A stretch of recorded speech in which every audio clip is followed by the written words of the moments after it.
mas já incomodando. Bom dia, Tepinho querido. Bom dia, Cabação. E aí, Borges, tudo pronto para um bom dia? Um bom dia pra você também, JF.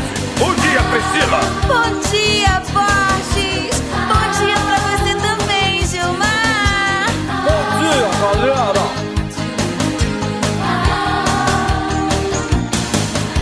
Treinei o meu cachorro pra ser um campeão, pra ganhar a exposição. Dei aquele banho e aparei o pelo pra dar uma boa impressão. Dog na escolinha, de pompom e gravatinha. Foi aquele corre, corre, que sensação. Quem diria o meu cãozinho chegaria de mansinho e seria o novo astro da televisão.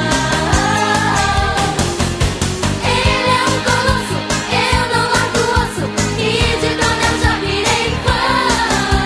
Ele é um colosso que vem me acordar de manhã.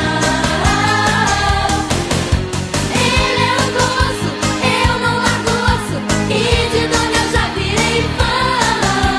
Ele é um colosso que vem me acordar de manhã.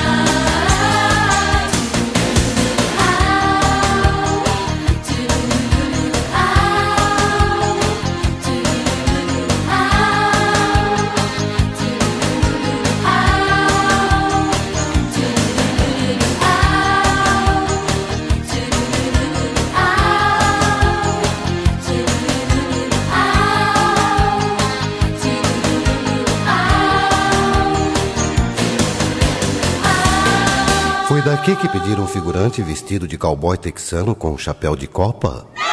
Então tá.